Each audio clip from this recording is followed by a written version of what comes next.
You're with Norwich City Academy, and how did they come to participate in the DreamSports Championship?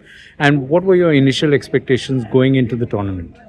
Well, we were made aware through a partnership that we actually have with Chennai FC, and we were introduced to Navin and Nishi from the Dream Foundation team. And we set up a meeting. There was conversations about this tournament happening. Obviously, it happened last year as well. And after about 5 minutes, I think it was very clear that our values and purpose really married up, and it was the main reason that we continued to talk. And one of the big parts for us was actually, like for us in terms of wanting to make our community better today than it was yesterday, which is our Infinite Purposes Football Club. We were able to spread that wider and make a positive impact in a different country with an organisation that has the exact same beliefs. So it was a privilege to be able to sit in that conversation in the first place. And this whole idea, obviously, of dream big and to be a part of it is really special to us. So. Okay. How did the competition level compare to what your players typically experience in England? It's definitely different. So for us, it's been more about having to adapt to a different environment. So obviously the pitches will be different, the heat's a lot different, it's very humid, the players definitely aren't used to playing in that. Obviously just the travel in general, being a new country, new culture, so it's hard to really compare in terms of the competition itself. What I think the players have definitely been surprised at is the quality. I think obviously not qualifying for the final in the first place just shows that, and maybe they came in with a different mentality and didn't expect the competition to be as high as it is. So, yeah. Okay.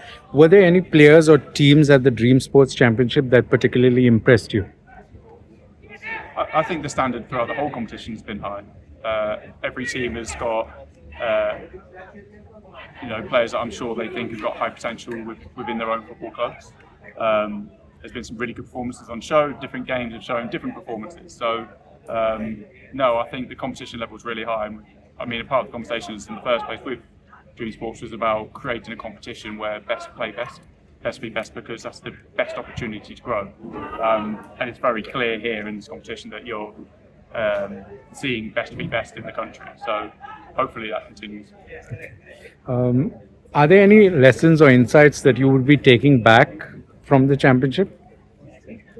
Loads. The growth for our players and the growth for our staff has been absolutely huge. So as much as we wanted to be supportive in doing workshops and education around our academy and how we do things, the amount that we've taken from it as well has been it's been absolutely massive. So we'll go back thinking about, can our players adapt?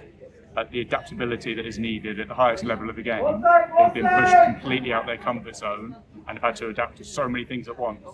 And actually in England, they're very privileged in terms of they get a lot in English football in academies. So actually, when they're under real challenge and real pressure, I think character can often reveal itself, and that's a really, really healthy thing for the players and for us to grow together. So I'll take so much from the experience.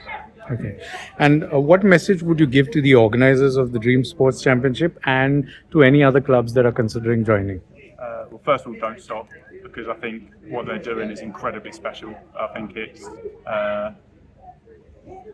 worldwide as an initiative, it's hugely inspiring. I don't think there's many places in the world that are doing anything like this, and the sole purpose of it is for the sorry, Punjab actually just scored in the final.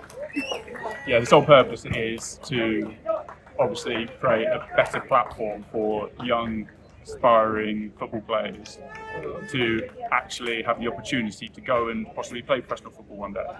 And often it's that self-esteem, that opportunity, and their work in improving the provision and resources at football grounds is the platform to be able to accelerate this growth of the country. So definitely don't stop. I think what they're doing is absolutely incredible, and I'm sure this is only going to get bigger and bigger and bigger. And I believe you took a workshop for the goalkeepers, and basically it was for the boys and the girls. So would you like to share some insights on that? yeah, definitely. So we've actually done a couple of workshops. So our staff have delivered on leadership, on physical performance and medical coaching, coach development, staff development. So again, as part of this whole project, to have so many people in a room together that are really curious and passionate about what they do has been really special, and obviously we've learned from that as well. So we've had so many conversations informally off the back of it. And again, that's really rich for the learning environment. And then also did the goalkeeping clinic with Subrata Paul, who first of all was a privilege. Meeting Subrata was a wonderful man that has got such a passion again for helping young people in the game, obviously with everything that he does outside of this tournament itself. So again, it was another reminder that it's a lot of passionate people with the same purpose in mind. But yeah, it was a really, really good initiative, really good idea to get. It's the first time I've only been rolling around on the floor as a goalkeeper in about 10 years. But it was really good fun getting all the goalkeepers out there together, probably getting information that's new and might have not thought about before. And again, it's just another really rich education experience for us as well as players and staff around. Okay, thank you so much.